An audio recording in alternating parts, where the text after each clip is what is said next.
Doctor Who and video games, two things that should go together like fish fingers and custard, though, when you look into it, very rarely have, with most of the video games we've got either being meh, terrible, or just okay. But in this bag of video games there are some that stand out, and in honour of 2 new video games being released next year, I thought I would look to see which was the best of the bunch so far.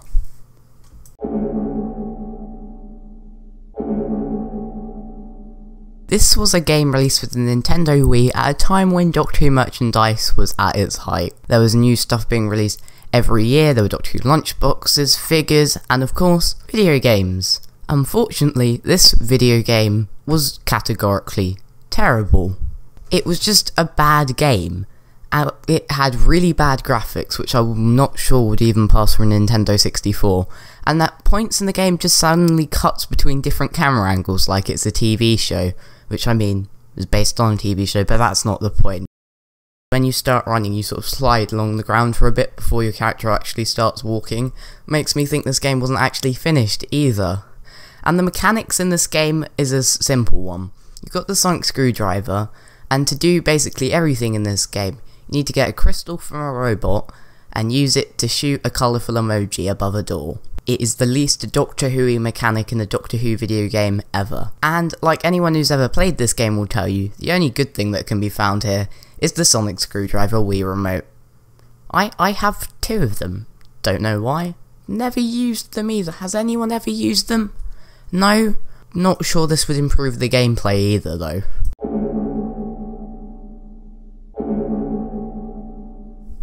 What is generally considered the first official Doctor Who video game. What puts this above Return to Earth is it's playable, but it's also extremely hard, and the only thing that makes it Doctor Who, apart from the art on the box, is a bad TARDIS graphic on every level which just sort of sits in the corner. The first level is Rip-Off Pac-Man, where you run around a green maze and apparently you're the Doctor, but you just look like a green plus sign to pick up these flashing plus signs, and every time you do, these worms in the maze suddenly get extremely fast, like those annoying super speed Cybermen in Nightmare in Silver. The second level consists of Rip-Off Frogger, and at least the Rip-Off Pac-Man was kind of slightly different, but this is literally just Frogger. The graphics even look like Frogger. And the final level is like Rip-Off Space Invaders Galaga type thing. As I said, the game's extremely hard, and it was really hard to get off even the first level. I don't think there's much plot to this game, and it's very frustrating at the end. Overall, it's playable, but not anything really to do with Doctor Who. When this game was first announced, I was really excited. It is a successor to the much better Doctor Who Legacy, which I really like, so I was really hyped for this game. When it came out, it wasn't all it was cracked up to be. It had the same gem matching thing, but with weird, slightly animated but not really animated audiobook motion comic-y sections in between each level, and really confusing and frustrating battle mechanics. You kind of moved along the board, and if you got to the monster first, you attacked them. If they got to you first, they attacked you. Which sounds fine, but when you play it, it's actually extremely hard, and it becomes less about gem matching and more like a strategy game, and I kind of feel this should have been a strategy game rather than trying to pass itself off as a Doctor Who Legacy sequel of sorts. Also, it's available on PC from Steam for like £3, and on phone for free, sort of. The app makes you think it's free, but when you play it you actually have to buy the later levels, which also really annoyed me when I first played it. But overall, it's just a strategy game disguised as a Doctor Who Legacy, not Infinity, sequel. And it is infinitely less fun than its predecessor.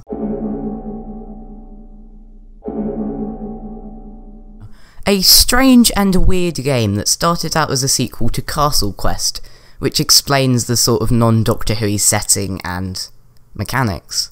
Quite good graphics for a retro game, I'd say. You can definitely see it's supposed to be Colin Baker's Doctor, though if it was just a crosshairs with colourful coat, then I'm sure you'll be able to tell that anyway.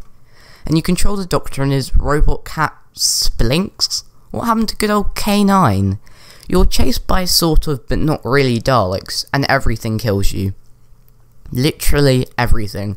This random egg kills you. At least it's better than all that have come before it so far though. And like the first adventure, this one is available to play for free online as well, on a website that the BBC made. I'll link it in the description. That was a very well said sentence.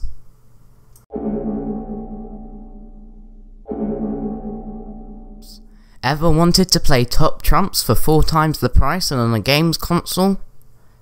No? Well, here it is anyway. It is literally what I just said. It's just Top Trumps, but on a games console, with your opponents being an AI that just chooses a random category, so it's really easy to win. It has a story mode of sorts, which consists of absolutely no story, and lets you play against the same computer, but this one has a cartoon Slitheen as its avatar, and this one doesn't look much like Captain Jack. I like the art style of the mini characters though.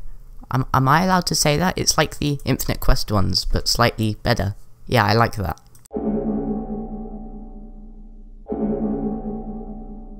Quite fun. Or as fun as text adventures can be. Yeah, this is a text adventure, again available to play on the website that the BBC made to play games on, but it's really frustrating with everything like in the Mind of Terror killing you. I go east, I land in a lake and die, and then it taunts you by saying, well done, you completed 2% of the game, restart. But I did have fun with it. Not all too Doctor Who-y that much, or at least the bits I managed to get to weren't that Doctor Who-y, but as text adventures goes, this is one of the more fun ones, and I would recommend playing this. There are many different versions of this game, but they're essentially all the same frustrating side-scrolling sort of platform game, but not really, sort of shooter, but not really. It's not really anything. It's a bit of everything just merged together and it sort of works. I do quite like the ZX Spectrum version. I feel like that does sort of stand out from the rest, at least for me, because it doesn't have the frustrating side-scrolling shooter section at the start that all the other ones do, where at the end you fight the Loch Ness Monster from Terror of the Zygons. And then when you get into the actual game, it's really hard and you die every 5 seconds. But I do love it nonetheless, and for a while it definitely was the best game that Doctor Who had.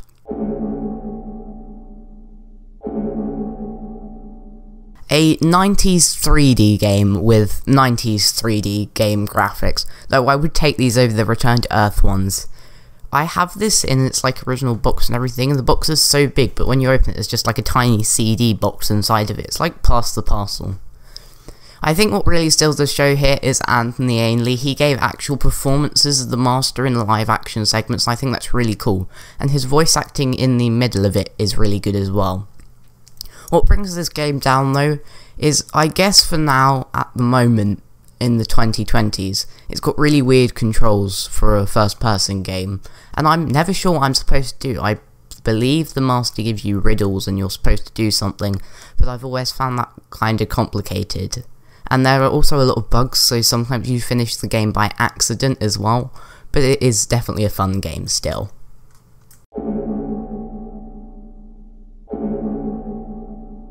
If you've ever played a Professor Layton game, it's a fun enough Doctor Who-y game, but it's Professor Layton with Doctor Who graphics and a basic Doctor Who story and nothing really too unique about it. The mini-games are throwaway games that, yeah, they're alright but nothing special.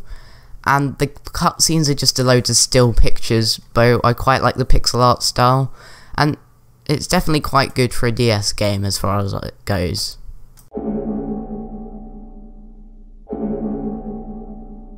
I have very fond memories of playing this when it first came out. It is a mobile game, and the second mobile game on the list, I'll have to go back and check that, but it's a puzzle game which involves the Doctor and Amy, and kind of works like a Lego game, where you have to switch the characters because each character has their own separate abilities. And I quite like that, although most of the game is pushing crates around into blocks which do things. I'm not too keen on that, and also Amy regenerates when she dies as well. I think that was just kind of a mistake on the people who made this, but yeah, it's a fun game and I like the roster of monsters it has, and I like the fact that the story is the Doctor and Amy just trying to save one family rather than the whole entire planet, so I think that's cool as well.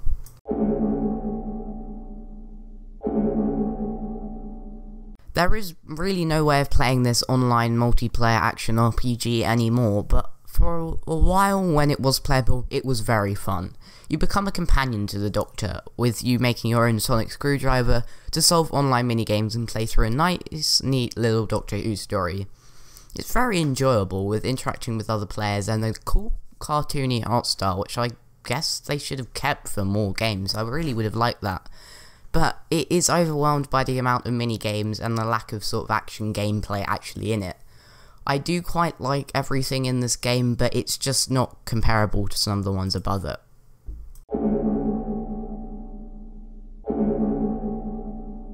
The fun gem matching game with the nice simple mechanics and cool story that manages to keep me engaged even if the chapters of the game are way too long and the levels become way too hard eventually. Rather than trying to do a complicated strategy battle mechanic, Doctor Who Legacy wisely sticks to the you match gems, you hurt enemy. When you've matched enough gems, enemy die. It's not as simple as that. There are special abilities and things, but it made a wise decision to make this game simple, and by doing that also very enjoyable. I find this to be one of the best Doctor Who mobile games. There is one above this, and for a while it was incredible, and it's a very sad thing that they stopped adding support for it and took it off the Play Store. But I would have really liked to have them kept it on and even continued it into the Jodie Whittaker era with new levels. But the fact that they haven't, I understand on their part, but I really wish they had, because this was such a good game.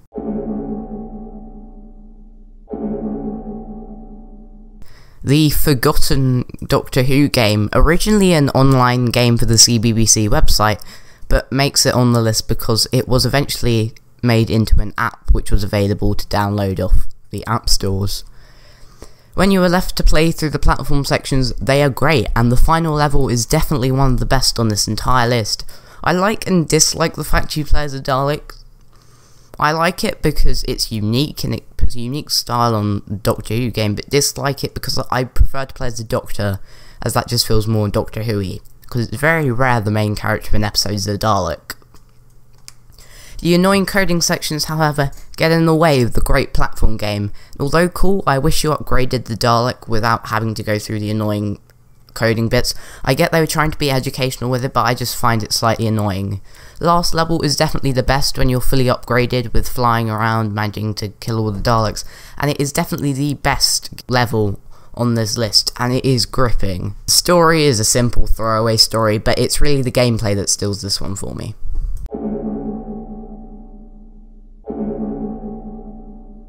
I am kind of cheating with this one here, although not a fully Doctor Who game. There is so much Doctor Who content in here that you may not even be aware about. It more than classifies. There is about half, maybe even over half a LEGO game's worth of content in here if you know where to look. The main bit that most people would be aware of is the Doctor Who level, which is fun and has lots of Doctor Who Easter eggs in. There are a few more levels later down the line which seem like they're just normal LEGO Dimensions levels and then turn into Doctor Who levels by the end. There's also the Doctor Who LEGO pack, which has the Dalek Extermination of Earth level in, which is really fun. It's cool to see Davros in his Imperial Dalek Emperor suit thing at the end. It's also got Jadoon in, and there's the Doctor Who Hubward, which goes along with any of the Doctor Who packs, which unlocks Captain Jack, Madame Vastra, and there's lots of different locations in there with lots of cool missions for you to do. However, in, I believe it's the Lord of the Rings level in the main game, there's a point where if you have the Doctor Who Lego pack, you can build a TARDIS hub thing and fly the TARDIS onto it, which then takes you into a whole new dinosaurs and a spaceship level with Silurians, dinosaurs and more. There's also in the Goonies level pack an entire Eve of the Daleks level and more that I can't think of off the top of my head. But this is a great game that understands Doctor Who and more than classifies with all its hidden levels.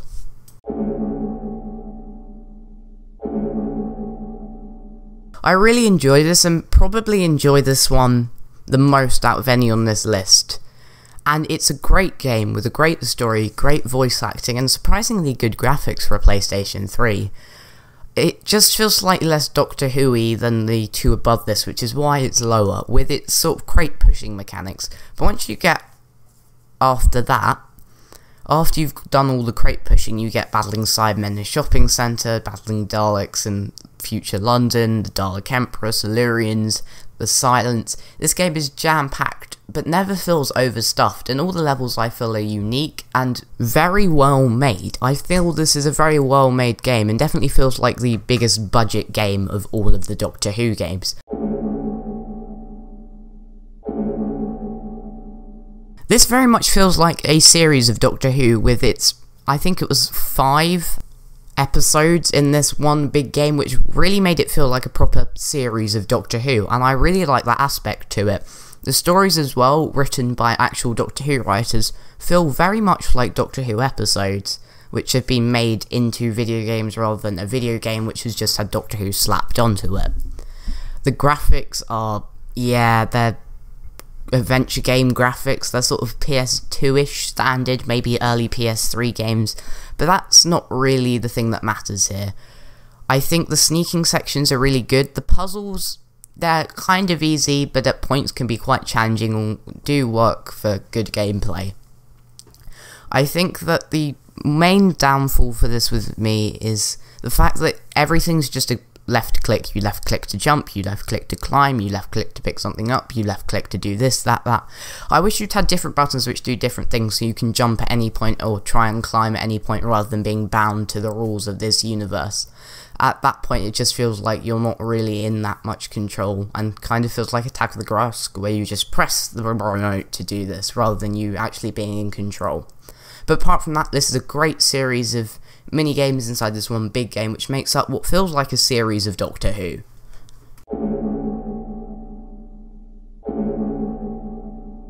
The latest and the best of the Doctor Who games. For me, Maze Theory did something and cracked the code to make an amazing Doctor Who game. This was VR only, which was an interesting decision, but really works to make you feel immersed in this world. It has some genuinely jaw-dropping moments, with the first time you step into the TARDIS being absolutely amazing, and it's really cool you pilot it. It's a shame you only get to pilot it once, but all the levels feel unique, and each one introduces a new mechanic which is used for that level. It also changes style rapidly, with the TARDIS sections being a sort of puzzle, and then other sections being sort of like the Dalek section is really cool, and it's sort of a homage to the adventure games. I kind of feel the Dalek section with its sneaking around. I really like the little things in this as well. The fact that you take out the sonic screwdriver, you use it on a locked door and it unlocks. Those things just make me happy as a Doctor Who fan, and I think the VR really works to help you feel immersed in the game. Really excited to see what Maze Theory do for the 2 new games coming out next year, and I really hope they're as good as this amazing game. So I have high expectations, and The Edge of Time for me is definitely the best of the Doctor Who games. And that's my list for all the Doctor Who games, ranked from the worst to the best. I didn't include any of the Flash games on here, as then it would be hard to categorise what counts as a proper Doctor Who game and what didn't. I want to hear your thoughts down in the comment section below. What do you think? How would you rank all these Doctor Who games? Do you agree with my pick? And as I said, I'm going to put in the description links to all the ones you can play online, so if you haven't played some of them, you will have a chance to. Please click the like and subscribe button, because I would really appreciate that. But I've been Cyberman Alf. From me for now, it's goodbye.